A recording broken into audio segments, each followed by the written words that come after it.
না বলা ভালো। রাশিদুল আরিফ, আপনার কাছে জানতে চাই যে বিষয় নিয়ে আমরা এর আগে কথা বলছিলাম দল নিষিদ্ধ করার প্রসঙ্গে, এটাকে আপনি কতটুকু যৌক্তিক মনে করেন? আমি ওই জঙ্গিবাদের বিষয়টা নিয়ে একটু কথা শেষ করি।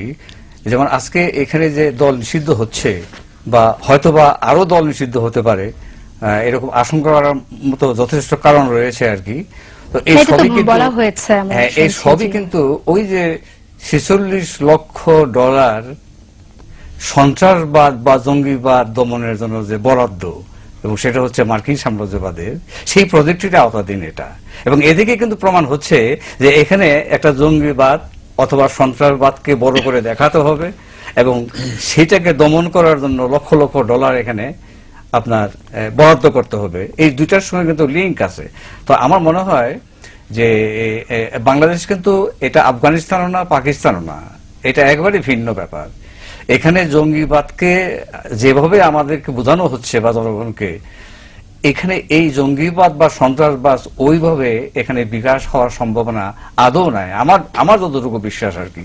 কারণ এখানকার সংস্কৃতি, ইতিহাস, ঐতিহ্য এবং রাজনৈতিক আন্দোলন সংগ্রামের যে ধারাবাহিকতা, এই ধারাবাহিকতায় এই ধরনের কোনো সম্পৃক্ততা বা বড় রকমের একটা মারাত্মক অবস্থা, সেটার সম্ভাবনা এখানে নেই।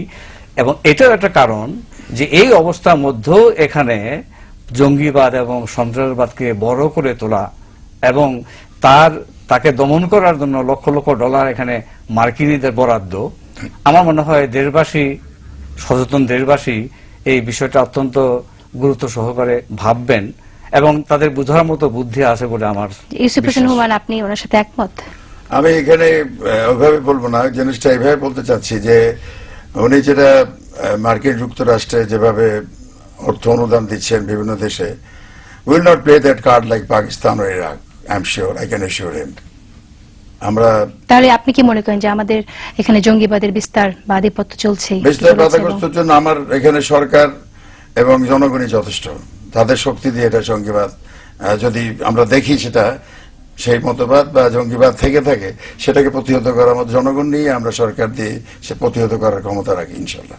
না, এখানে তো আপনি যদি দিয়ে কথা বলছেন, আপনার কথার সাথে আপনার দলের অন্যান্যদের কথা বা সরকারের, আমার ভাই সাহেব যেটা বলেছেন, জঙ্গিবাদ বাংলাদেশে যেভাবে উত্থান বলছেন, সেই ধরনের কিন্তু উত্থান হচ্ছে কিনা সে আমি আগেই বলেছি, এটা তদন্ত সাপেক্ষে ব্যাপার, দেখার ব্যাপার কতটুকু গভীরতা তার। তাহলে কি আপনি মনে করেন না যে এই যে মন্ত্রীরা যখন বলেন যে, যেমন আমরা জানি পররাষ্ট্রমন্ত্রী দীপুমণি বলেছেন মালয়েশিয়া 55,000 যে লোকের ব্যাপারটা তখন ওয়ার্কারের যেটা বাতিল হয়ে গেল, সেটা এর পিছনে জঙ্গিরা দায়ী।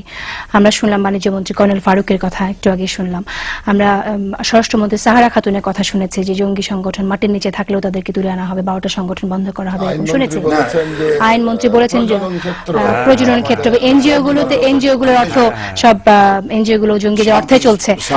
কথাটা ওইটাই হলো যে উনারা যেগুলি বলেছেন সেগুলি প্রাথমিক প্রিলিমিনারি স্টেজ যে অবস্থাটা আছে, এটা সাবজেক্ট ইনভেস্টিগেশন।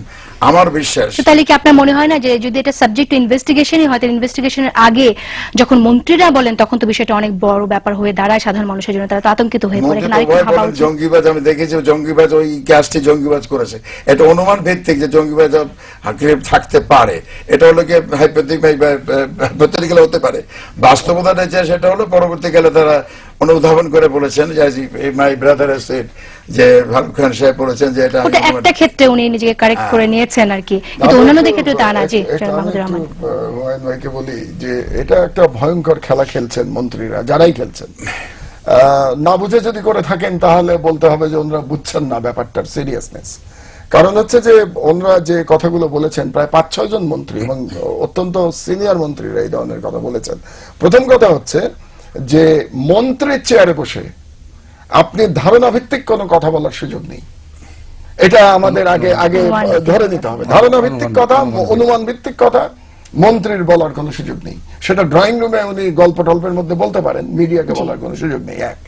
আর দ্বিতীয়, এই কাজগুলো করা হলে কি হবে দেখেন, বাংলাদেশের যে আপনারা জানেন যে জনশক্তি রপ্তানিতে ধস নেমেছে, এই বছর জনশক্তি রপ্তানি 50% কমে গেছে, 50% কমে গেছে। অপরদিকে ফিরে আসার সংখ্যা 100% বেড়ে গেছে। তার মানে নেট হিসাব করলে আমাদের নেগেটিভ অবস্থা হবে জনশক্তি রপ্তানিতে। তো আমরা যদি বারে বারে জঙ্গির কথা বলি, তাহলে আমাদের জনশক্তি আন্তর্জাতিক ভাবমূর্তি রপ্তানি অনেক। ভাবমূর্তি ক্ষুণ্ণ হবে এবং জনশক্তি রপ্তানি আরো ক্ষতিগ্রস্ত হবে। রপ্তানি, আমাদের পণ্য রপ্তানি এই প্রথম গত 10 বছরের মধ্যে নেগেটিভ গ্রোথ হচ্ছে। প্রথম 3 মাসে ধারণা করা হচ্ছে এই অর্থ বছরের যে -10% উপরে নেগেটিভ গ্রোথ থাকবে, যেখানে গত বছরে জরুরি সরকারের আমলে +44% ছিল। +44 এর জায়গায় -10%, কিন্তু সেখানেও একটা ইম্প্যাক্ট পড়বে।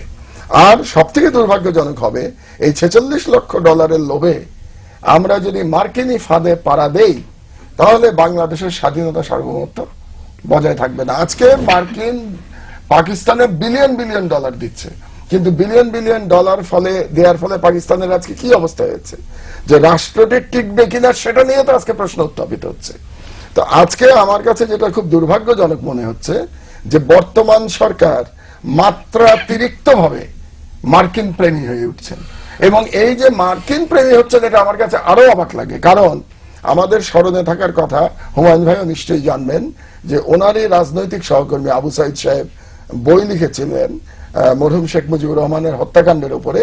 সেখানে উনি সরাসরি মার্কিন যুক্তরাষ্ট্রকে দায়ী করেছেন, সিআইএ কে দায়ী করেছেন মরহুম শেখ মুজিবুর রহমানের পরিবারের হত্যাকাণ্ডের জন্য। তো যাদেরকে আওয়ামী লীগ একসময় আমাদের স্বাধীনতার স্থপতিকে হত্যা করবার জন্য দায়ী করেছে, তাদের সঙ্গে আজকে আওয়ামী লীগের এই ধরম মরণ, এবং এই ধরম মরণ করে বাংলাদেশকে জঙ্গি রাষ্ট্র হিসেবে কম্বাইনলি এটাকে ঘোষণা করার পায় তারা, আমি এর মানেটা বুঝতে পারছি না। এটা অন্য এটা দর্শক প্রশ্ন নিয়ে আসি, যে আপনার কাছে আসছে, আমি দর্শক প্রশ্ন নিয়ে আসি। একটা উত্তর দিতে চেয়েছিলাম না। আমি মাহবুব রহমান সাহেব জঙ্গির কথা বলেছেন, মন্ত্রীর কথা বলেছেন।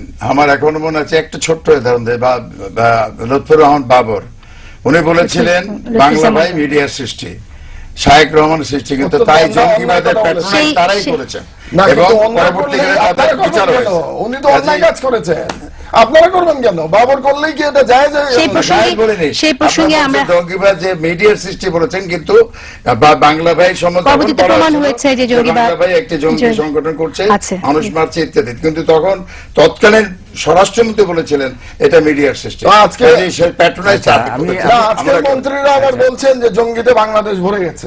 কিন্তু আচ্ছা, আমি অবস্থাটা একেবারেই মাঝখান থেকে বিপরীতধর্মী আমি অবস্থায় বলছি আমরা আর কি, আছি। আমি আপনার কাছে আসবো দর্শক প্রশ্ন নিয়ে আসি। যে দর্শক আপনার নাম বলে প্রশ্ন করুন।